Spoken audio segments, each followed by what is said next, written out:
What are you doing here? You were supposed to be in Geneva. How did you even find out? The room froze as her name was called. Not because anyone expected greatness, but because no one expected what was about to happen. He sat in the front row, spine straight, jaw tight, eyes bored. A billionaire used to buying silence, comfort, and people. He had ordered a wife the way he ordered a watch. Simple, clean, no history, no complications. A woman who would never ask questions, and now she was stepping off the stage. Her dress was plain. Her hair was pulled back with no effort to impress. Her hands were steady, though her heart was not. When her eyes lifted, they did not search for approval. They carried something heavier. Something lived through, in that single step forward. Something inside him shifted. He did not know why yet. He only knew the air felt tighter. Like a storm had entered a room built on control. She had not always been this quiet. There was a time when her laugh filled rooms and her voice carried confidence. But life had a way of sanding people down until only truth remained. Her name was Elara. She grew up in a small town where the nights smelled of dust and rain. The mornings came with tired smiles. She learned early how to survive without being seen. Her father worked long hours. Her mother smiled through pain. Elara learned silence as a second language. Then came the years that changed everything. She married young, not for love, but for safety. The kind of safety that promises shelter, but steals air. When that marriage ended, it left marks no one could see. She rebuilt herself, piece by piece. She worked long nights. She saved what little she could. She learned how to stand alone. But standing alone does not mean standing strong. Sometimes it means standing tired. When the offer came, it felt unreal. A match agency promising a new life. A wealthy man seeking a wife with no demands. No past questions. No expectations beyond loyalty. She told herself it was a chance. Not love, not romance. Just a door out of survival mode, and so she agreed. What she did not know was that this man, Adrian Vale, had spent his entire life building walls so high that no one ever climbed them. Adrian had learned early that love was weak. He watched his mother fade quietly beside a powerful father who valued image over warmth. He inherited the money but rejected the softness. He built an empire on sharp decisions and colder nights. To him, marriage was not about connection.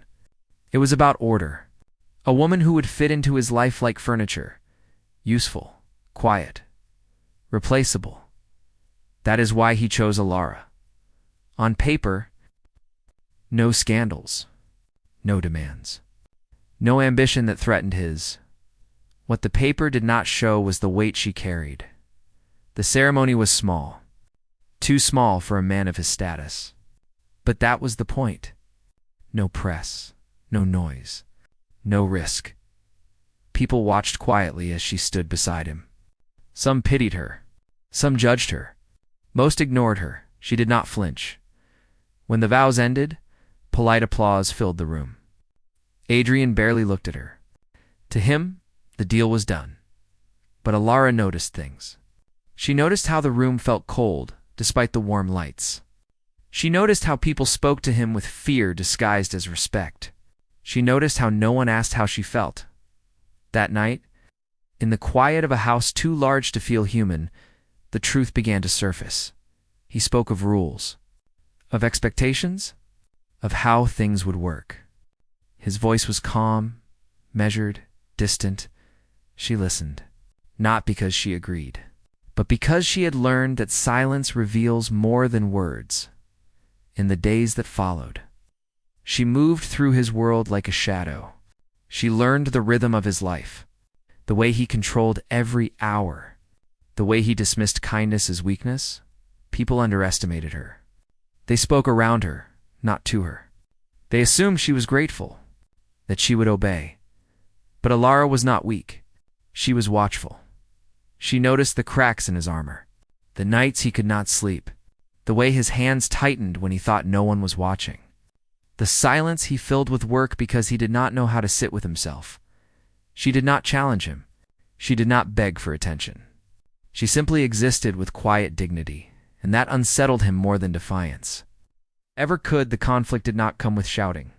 It came with dismissal. At dinners, he spoke over her. At meetings, he introduced her as an addition, not a partner.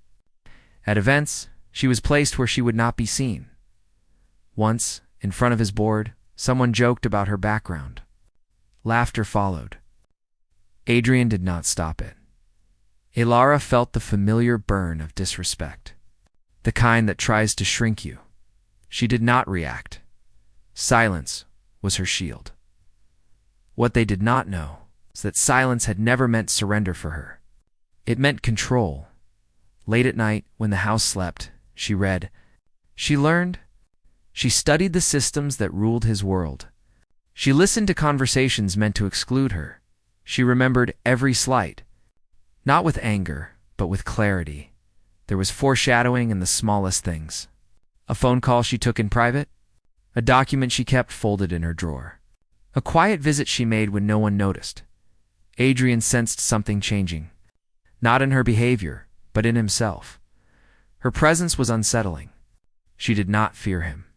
She did not chase him. She did not bend. Once frustrated, he asked why she never demanded anything. Her answer was simple. I am not here to take. I am here to stand. That sentence lingered in his mind longer than he wanted to admit. The moment everything shifted came at a public event. A charity gala filled with wealth and hollow smiles. Elara stood beside him, calm as ever. Someone important questioned her worth openly. Suggested she was lucky to be chosen, that she should be thankful and quiet. The room waited. Adrian expected her silence. Instead, she stepped forward. Not loudly, not angrily, just forward. She spoke with a voice steady enough to cut through the noise. She spoke of dignity, of partnership, of how value is not measured by money, but by what one survives without losing their soul. The room fell into silence. Then she revealed what no one saw coming. Asterisk, she had not come empty-handed.